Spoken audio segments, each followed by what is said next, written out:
और चोर जो है वही निगरानी करेगा, चोर ही जो है उसी के भरोसे चौकीदारी रहेगी।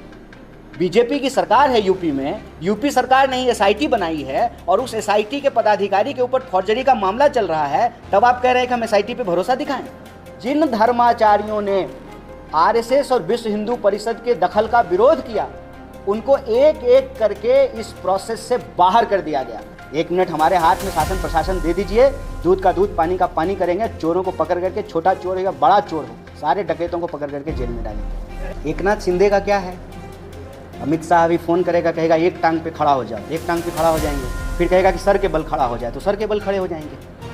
इस आदमी की कोई राजनीतिक वजूद है, कोई स्वाभिमान है? इस आदमी को थोड़ा सा भी शर्म है? इस देश में गौरवशाली मराठा इतिहास है, उसकी राजनीति से निकला हुआ व्यक्ति आज अमित शाह के चरणों में सरेंडर है, और जिसके सामने सरेंडर है वो ट्रंप के सामने सरेंडर है। ऐसे लोगों पे कोई बयान देने की ज़रूरत नहीं है। महाराष्ट्र का बच्चा बच्चा इनकी राजनीति से वाकिफ़ है। चंदा लो, धंधा दो, इस पूरे मॉडल पे जो है इनका काम चल रहा है। इनको हिम्मत है एक शब्द बोलने की? एकनाथ शिंदे के अंदर अगर हिम्मत है तो अमित शाह के खिलाफ बोल करके दिखाए, अदानी के खिलाफ बोल करके दिखाए। इसी मुंबई शहर में आप जिस तरफ नज़र उठाएंगे उस तरफ अदानी का बैनर लगा हुआ है हिम्मत? बोलेंगे एकनाथ शिंदे? ऐसे लोगों पे कोई बयान देने की ज़रूरत नहीं है। राम को मानने वाले लोग एक तरफ होते हैं और नाथूराम को मानने वाले लोग एक तरफ होते हैं। ये लड़ाई दरअसल राम को मानने वाले और नाथूराम को मानने वालों के बीच है। तो उसी रोड पे चलते हैं जिसको गडकरी जी ने बनाया है, वही पेट्रोल भरवाते हैं जिसमें उन्होंने एथेनॉल मिलाया है। उसी मंदिर में जाते हैं जहाँ का ये लोग चढ़ावा चुरा रहे हैं। उसी एग्ज़ाम में अपियर होते हैं जिसकी पेपर चोरी हो जाती है, और उन्हीं कतारों में लग करके वोट देते हैं जिसके मतदाता सूची से मतदाताओं के नाम गायब कर दिए जाते हैं। आप मुझे सोच करके बताइए, मंदिर में चोरी हो जाना इससे बड़ा भी कोई पाप है क्या?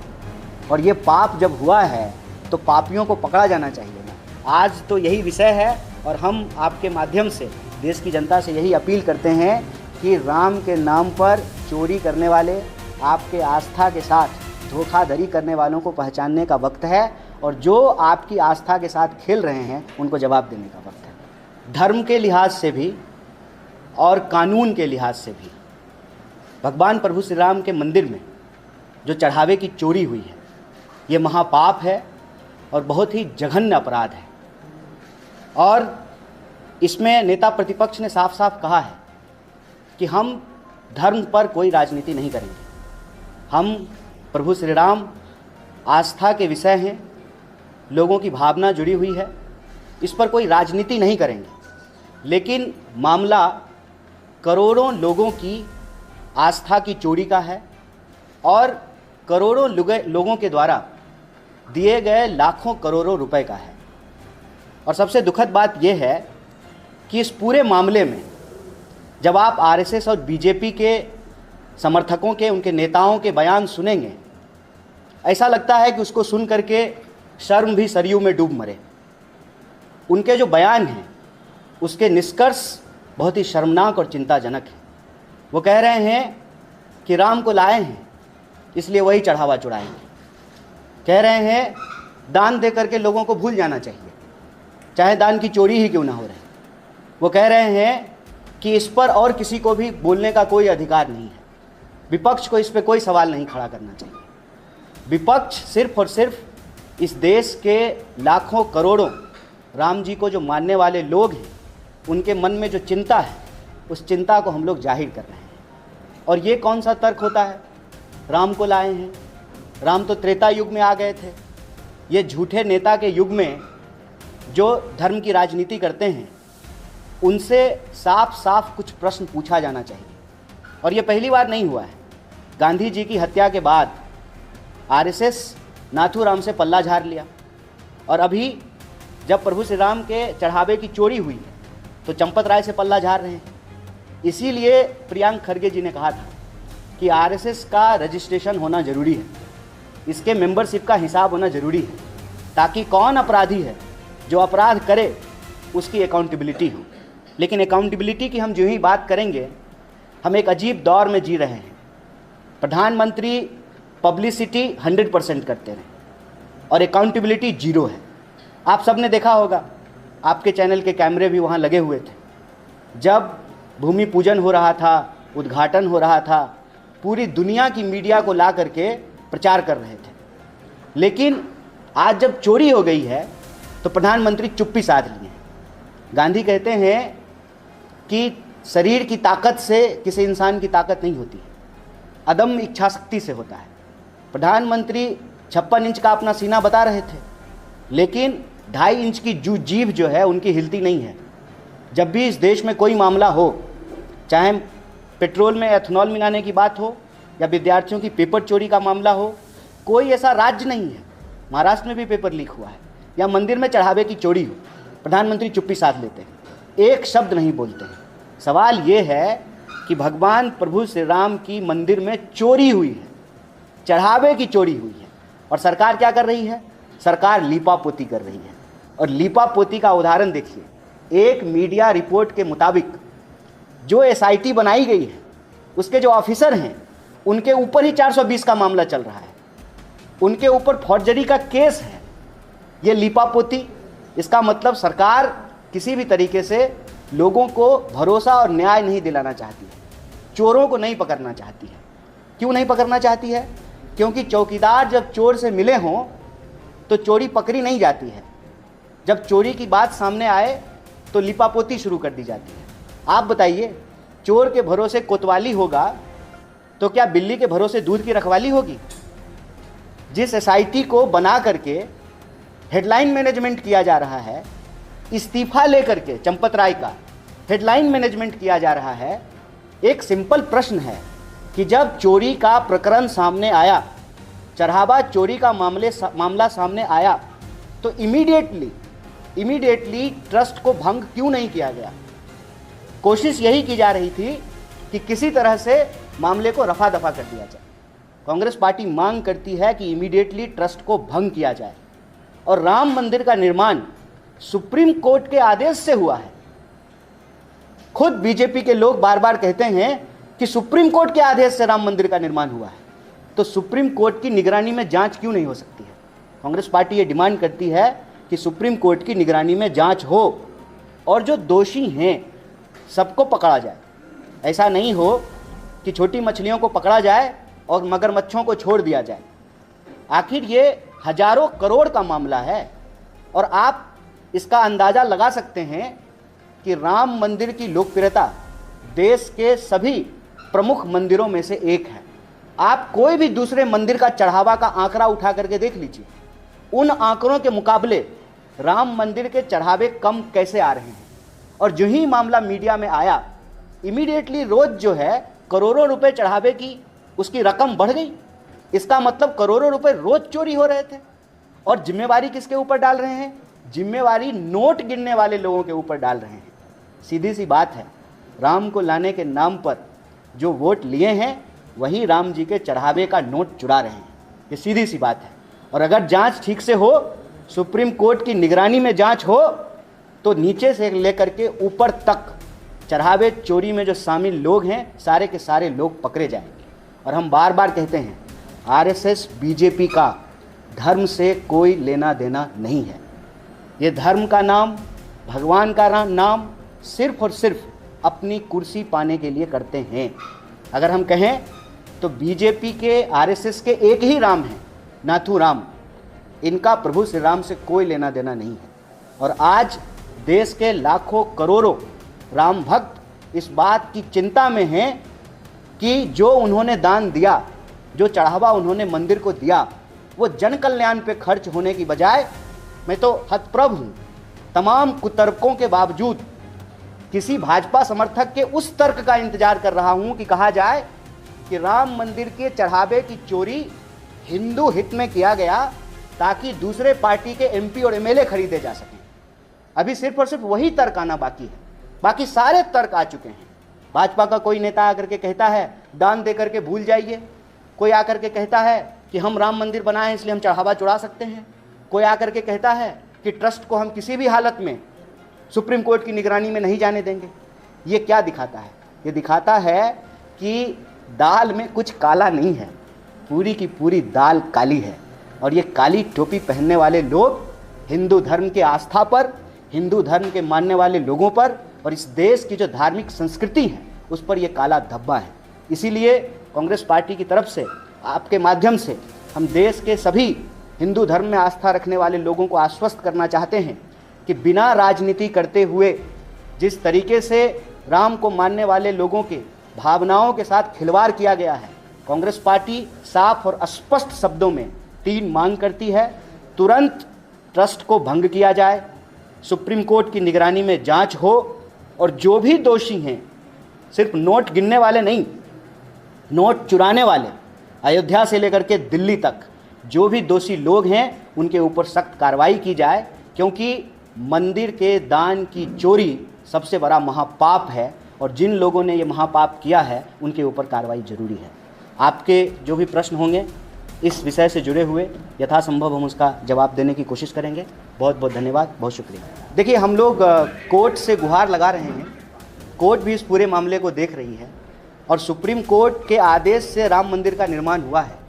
तो मैं उम्मीद करता हूं कि ये ऑनरेबल कोर्ट की भी नैतिक जिम्मेवारी है कि इस मामले में वो इंटरवीन करे, जैसे वो दूसरे जनहित के मामलों में इंटरवीन करते हैं, उनको इस मामले में इंटरवीन करना चाहिए। जहां तक राजनीतिक कार्यक्रमों की बात है, हमने आपको स्पष्ट कर दिया।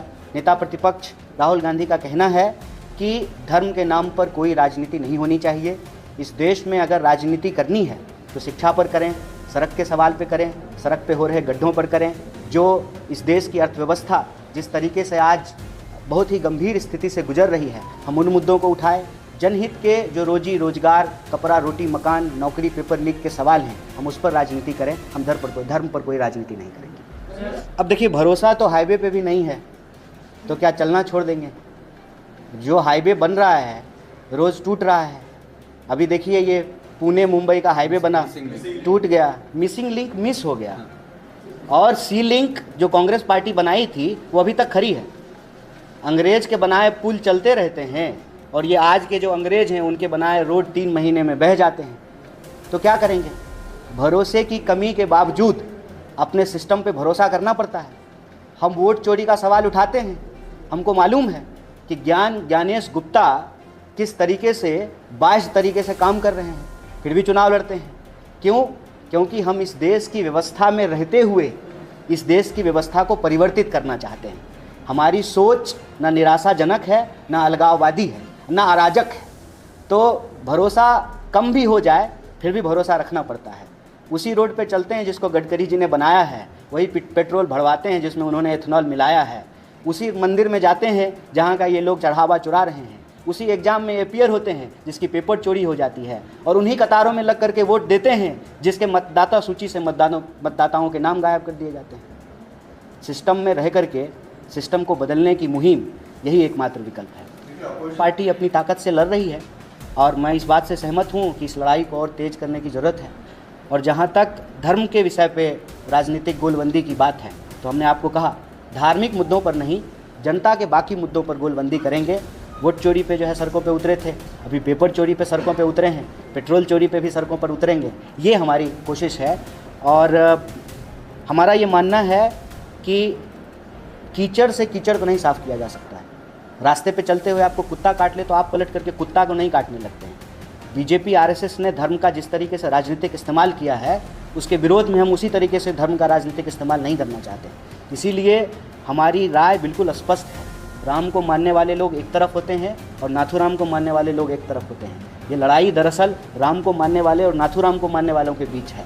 तो नाथूराम की जो राजनीति है, हिंसा की, नफरत की, धर्म के राजनीतिक इस्तेमाल की, इस ट्रैप में हमको किसी तरीके से नहीं फंसना है। और इस देश के विद्यार्थियों के, किसानों के, महिलाओं के, आदिवासियों के, दलितों के, पिछड़ों, अति पिछड़ों, middle class, small scale, medium scale industries के जो सवाल हैं, उस पर हम प्रमुखता से जन आंदोलन कर रहे हैं और आगे भी इसको तेज करेंगे। आंदोलन करते हैं, राम रक्षा जब बोलते हैं कार्यकर्ताओं के साथ, तब एकनाथ शिंदे जी कहते हैं कि भगवान ने उनको, श्री राम भगवान ने उनको सजा दी है, शिक्षा दी है और इसीलिए उनको अभी राम रक्षा याद आ रहा है। देखिए, अव्वल तो जो है ना, मुझे ऐसे लोगों पे कोई बयान देने की ज़रूरत नहीं है जिनका अपना कुछ है ही नहीं। एकनाथ शिंदे का क्या है? अमित शाह अभी फ़ोन करेगा, कहेगा एक टांग पे खड़ा हो जाओ, एक टांग पे खड़ा हो जाएंगे, फिर कहेगा कि सर के बल खड़ा हो जाए तो सर के बल खड़े हो जाएंगे। इस आदमी की कोई राजनीतिक वजूद है? कोई स्वाभिमान है? इस आदमी को थोड़ा सा भी शर्म है? इस देश में गौरवशाली मराठा इतिहास है, उसकी राजनीति से निकला हुआ व्यक्ति आज अमित शाह के चरणों में सरेंडर है, और जिसके सामने सरेंडर है वो ट्रंप के सामने सरेंडर है। ऐसे लोगों पे कोई बयान देने की ज़रूरत नहीं है। महाराष्ट्र का बच्चा बच्चा इनकी राजनीति से वाकिफ़ है। चंदा लो, धंधा दो, इस पूरे मॉडल पे जो है इनका काम चल रहा है। इनको हिम्मत है एक शब्द बोलने की? एकनाथ शिंदे के अंदर अगर हिम्मत है तो अमित शाह के खिलाफ बोल करके दिखाए, अदानी के खिलाफ बोल करके दिखाए। इसी मुंबई शहर में आप जिस तरफ नज़र उठाएंगे उस तरफ अदानी का बैनर लगा हुआ है हिम्मत? बोलेंगे एकनाथ शिंदे? ऐसे लोगों पे कोई बयान देने की ज़रूरत नहीं है। और जहाँ तक दूसरे घटक दल क्या कर रहे हैं, ये उनकी राजनीतिक स्वतंत्रता है। हम एक मिनिमम प्रोग्राम में साथ आते हैं, और मिनिमम प्रोग्राम ये है कि देश को नफरत की राजनीति से बचाना है, और यह जो लूटवादी राजनीति है उससे बचाना है। हम मिनिमम प्रोग्राम के तहत साथ आते हैं। इसका ये मतलब नहीं है कि कांग्रेस पार्टी डिक्टेट करेगी कि उसके घटक दल क्या करेंगे। घटक दल स्वतंत्र हैं अपनी राजनीति करने के लिए, वो अपनी स्वतंत्र राजनीति कर रहे हैं, उस पर हमको कोई टीका टिप्पणी नहीं करनी। विधानभवन में 30 साल के बाद जाते हैं और एकनाथ शिंदे से मिलते हैं, इस पर संजय राउत ने भी जो है नाराजगी जताई। नहीं, देखिए क्या है ना कि आज इस देश की राजनीति क्रिस्टल क्लियर हो चुकी है, बिल्कुल साफ हो चुका है। सरेंडर करने वाले लोग एक तरफ है, लड़ने वाले लोग एक तरफ हैं। जिनको लड़ना है इस देश को बचाने के लिए, इस देश के किसानों, विद्यार्थियों, मजदूरों, महिलाओं, आदिवासियों, पिछड़ों, अति पिछड़ों, जिनको इस देश की पहचान से प्रेम है, जो इस देश के स्वाभिमान को बचा करके रखना चाहते हैं, जो एक अकाउंटेबल गवर्नमेंट चाहते हैं, जो चाहते हैं India as a nation state वो किसी के सामने सरेंडर नहीं करे, किसी भी विदेशी शक्ति के सामने सरेंडर नहीं करे, वो एक तरफ है, वो सड़कों पे हैं, वो रास्तों पे हैं, वो संघर्ष कर रहे हैं। बाकी राजनीति में हर कोई स्वतंत्र है, कौन किससे मिल रहा है, कौन किसके साथ जुड़ रहा है, ये उनकी राजनीतिक स्वतंत्रता है। लेकिन देश आज इस बात को देख रहा है कि चाहे मामला धर्म का हो, शिक्षा का हो, विकास का हो, पेट्रोल का हो, किसी भी जनता से जुड़े हुए विषय को आप उठा करके देख लीजिए, यह सरकार हर मोर्चे पर फेल है, और इसके खिलाफ कांग्रेस पार्टी एक निर्णायक मुकम्मल लड़ाई की ओर अग्रसर है। जो भी साथी हमारे साथ इस लड़ाई में साथ चलना चाहते हैं उनका तहे दिल से स्वागत है, और जो साथी इस लड़ाई में नहीं चल पा रहे हैं उनका तहे दिल से बहुत बहुत शुक्रिया है। तो जांच में पता चलेगा ना। चोर कहेगा कि हम SIT पे ही तो सवाल उठाया है। SIT के जो पदाधिकारी हैं उनके ऊपर फॉर्जरी का केस है। अब आप मुझे बताइए, चोर के भरोसे कोतवाली रहेगी, बिल्ली के भरोसे दूध की रखवाली होगी? यही तो प्रश्न पूछ रहे हैं। SIT के जो पदाधिकारी हैं, चीफ हैं, मैं ऑन रिकॉर्ड बोल रहा हूं, उनके ऊपर फॉर्जरी का केस चल रहा है। और वही उत्तर प्रदेश सरकार ने जो है SIT बनाया है। उसी उत्तर प्रदेश सरकार जो भाजपा की सरकार है, उसी से ये जुड़े हुए सारे लोग हैं। चंपत राय कौन है, ट्रस्ट कौन बनाया? और आप राम मंदिर का इतिहास उठा करके देख लीजिए, जिन धर्माचार्यों ने RSS और विश्व हिंदू परिषद के दखल का विरोध किया, उनको एक एक करके इस प्रोसेस से बाहर कर दिया गया, उनको निकाल बाहर किया गया। इसका मतलब ये लोग अपनी राजनीति के लिए हमारे धार्मिक पहचान पे, हमारी आस्था पे, हमारी धर्म और संस्कृति पे कब्जा जमा रहे हैं।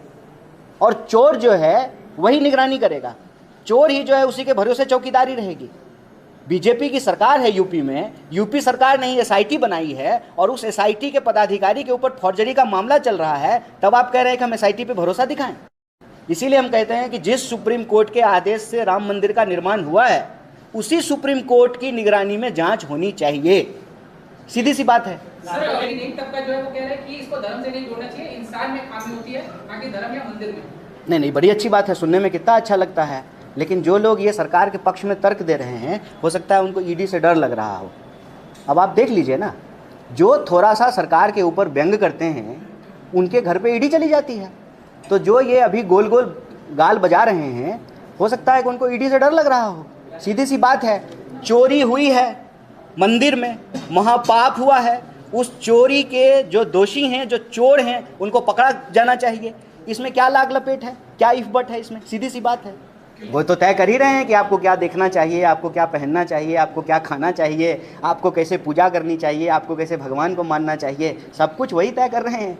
देखिए, लोकतंत्र को इन लोगों ने पिछले 12-13 सालों में तमाशा बना दिया है। वक्त आ गया है कि लोकतंत्र के इन लुटेरों को धर्म के और आस्था के इन लुटेरों को, पेट्रोल में एथनॉल मिलाने वाले चोरों को और पेपर चुराने वाले, वोट चुराने वाले इन चोरों को मुकम्मल जवाब दिया जाए। वो तो देखिए, हम तो सुप्रीम कोर्ट से जांच की मांग कर रहे हैं, फिर सुप्रीम कोर्ट को जो उचित लगता है वो सुप्रीम कोर्ट करें।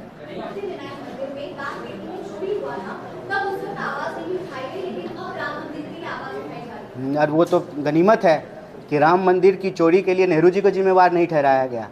बहुत सारे कुतर्क आने बाकी हैं, ये तो आपने नया सुनाया है। मैं तो रोज़ स्क्रॉल करके ढूंढता हूँ कि कोई बीजेपी का समर्थक ये क्यों नहीं बोला कि राम मंदिर में चोरी के लिए नेहरू जी जिम्मेवार हैं। इसका कोई मतलब है? सरकार आप चला रहे हैं, ट्रस्ट आपका है, आपके लोग ट्रस्ट में बैठे हुए हैं, रोज़ करोड़ों रुपया चुरा रहे हैं, राम को लाने के नाम पे वोट आप मांग रहे हैं, सब जगह जो है घूम घूम करके अपनी पीठ आप थपथपा रहे हैं, और जब आप चोरी का मामला आ रहा है तो आपको कांग्रेस याद आ रहा है। 1 मिनट हमारे हाथ में शासन प्रशासन दे दीजिए, दूध का दूध पानी का पानी करेंगे, चोरों को पकड़ करके, छोटा चोर हो या बड़ा चोर हो, सारे डकैतों को पकड़ करके जेल में डालेंगे। उद्धव ठाकरे जी जो है अपनी मुहिम चला रहे हैं कि जो चोरी हुई है उसके खिलाफ कार्रवाई हो, सड़कों पर उतर रहे हैं, ये कर रहे हैं, आरती कर रहे हैं। इंडिया गठबंधन का जो पैनल बना था उसका वो भी पार्ट थे, आप कांग्रेस के बड़े मुद्दों को लेकर के उनके साथ सड़कों पर उतरा रहे, तो क्या कांग्रेस की रूपरेखा उनके सहयोग में होगी? इंडिया गठबंधन को साथ में लाने की कोशिश किया जाएगा इस अहम मुद्दे पर? देखिए, इंडिया गठबंधन एक लार्जर पॉलिटिकल इशूज़ पे बना है। वो इशूज आज है। आपको लगता है नेशनल नहीं है? अच्छा, प्रश्न पूछ लीजिए, मुझे जवाब दे लेने दीजिए। ठीक है, वो लार्जर इशूज पे बना हुआ है। बाकी जो मुद्दे होते हैं उन मुद्दों पे कार्यक्रम करना, आंदोलन करना, राजनीति करना, उसके लिए सारे जो है राजनीतिक दल स्वतंत्र हैं। और पार्लियामेंट में कोई चीज़ कैसे बनेगा, कैसे आगे बढ़ेगी, क्या इशू रेज किया जाएगा, वो पार्लियामेंट्री बोर्ड डिसाइड करती है। आज तो हम आपके बीच में एक बहुत ही ज़रूरी और शर्मनाक विषय लेकर के आए हैं। आप मुझे सोच करके बताइए, मंदिर में चोरी हो जाना, इससे बड़ा भी कोई पाप है क्या? और ये पाप जब हुआ है तो पापियों को पकड़ा जाना चाहिए ना। आज तो यही विषय है, और हम आपके माध्यम से देश की जनता से यही अपील करते हैं कि राम के नाम पर चोरी करने वाले, आपके आस्था के साथ धोखाधड़ी करने वालों को पहचानने का वक्त है, और जो आपकी आस्था के साथ खेल रहे हैं उनको जवाब देने का वक्त है। इस देश के मिट्टी के कण कण में, हर एक के हृदय में, हर एक के सांस में बसे हैं राम। राम के बिना हम भारत की कल्पना नहीं कर सकते।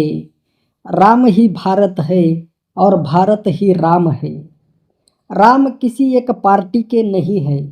राम ना भारतीय जनता पार्टी के है, ना राम सपा के है, ना राम कांग्रेस के है। राम तो सबके है। राम तो केवट के भी राम है। राम तो आदिवासी राजा निषाद के भी राम है। सबके राम है। राम के लिए ना कोई जाति छोटी है, ना कोई जाति बड़ी है। हर एक हिंदू, हर एक इंसान, हर एक जीव जो इस भारत में रहता है या भारत के बाहर रहता है, जिसका विश्वास राम में है, उस हर एक व्यक्ति के लिए राम आदर्श है। और हम जिस देश में रहते हैं, भारत की कल्पना राम के बिना नहीं कर सकते। इसीलिए मैंने हमेशा कहा है, राम ही भारत है और भारत ही राम है।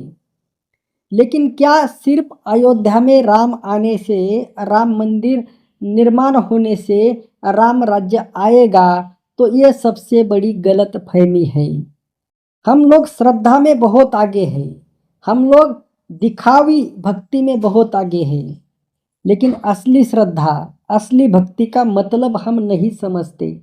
हमको लगता है कि हम चढ़ावा देंगे, पैसा देंगे, सोना देंगे, चांदी देंगे तो हमारी श्रद्धा पूरी हो गई, हमारी भक्ति पूरी हो गई। इससे भक्ति नहीं होती। राम तुम्हारे पैसे के भूखे नहीं हैं। राम को तुम्हारा पैसा नहीं चाहिए। इस दुनिया को जिसने बनाया वो राम है। सोना हो, चांदी हो, हीरे हो, मानिक हो, मोती हो, पैसा हो, सब कुछ राम ने बनाया है। तो उस राम को ही हम अगर वही चीज़ वापस देंगे तो राम नहीं लेंगे। राम को चाहिए प्रेम, भाव, भक्ति। तुम अपने जीवन में किस तरह अपने करीबी के साथ, अपने घर के साथ, अपने गाँव वालों के साथ किस तरह से रहते हो, उनके प्रति तुम्हारा क्या भाव है। घट घट में राम तुम्हें दिखता है क्या। हर एक व्यक्ति में जिससे तुम्हारा झगड़ा है, उस व्यक्ति में भी अगर तुम्हें राम दिखता है तभी तुम राम भक्त हो। अगर तुम चोरी करते हो, रिश्वत लेते हो या किसी की संपत्ति पर कब्जा करते हो, भ्रष्टाचार करते हो, तो तुम्हारा और राम का कोई संबंध नहीं है। स्वामी अभिमुक्तेश्वरानंद जो शंकराचार्य है, जो सच्चे सनातनी है, सच्चा सनातनी कौन होता है उसके उदाहरण हमारे माननीय पूज्य शंकराचार्य जी है। वो हमेशा कहते हैं कि यहाँ जो राम मंदिर है यह राम मंदिर नहीं है, यह आरएसएस का गढ़ बना हुआ है। आरएसएस भी हमारे भारत के हैं, उनसे हमारा बैर नहीं है। तुम चोरी मत करो, और जो राम मंदिर है वो सबका है, वो दिखाओ। हर एक हिंदू का है, चाहे वो हिंदू केरल का हो, महाराष्ट्र का हो, कर्नाटक का हो, गुजरात का हो, कश्मीर का हो, राजस्थान का हो और किसी भी जाति का हिंदू हो। इसीलिए राम मंदिर की जो ट्रस्टी है उसमें भी सभी हिंदुओं का रिप्रेजेंटेशन होना जरूरी है। ओबीसी, एससी, एसटी सब तरफ के हिंदुओं का मिलकर ट्रस्ट बनना चाहिए। तब सभी हिंदुओं को लगेगा कि अरे ये राम मंदिर हमारा है। और राम ही एकमात्र ऐसे भगवान है जो पूरे देश को खड़ा कर सकते हैं, पूरे देश को एक कर सकते हैं। और हमें राम राज्य की ही कल्पना करनी चाहिए और हमें राम राज्य ही लाना है। ये संकल्प हर एक व्यक्ति का होना चाहिए, पहले ट्रस्टी का होना चाहिए। इसीलिए पहले ट्रस्टी बदलो और सही मायने में जो राम को मानने वाले हैं उनकी ट्रस्टी बनाओ, तब उसकी शुरुआत होगी, तब राम राज्य आने की कल्पना हम कर सकते हैं। अपनी राय जरूर रखें। जय हिंद, जय भारत।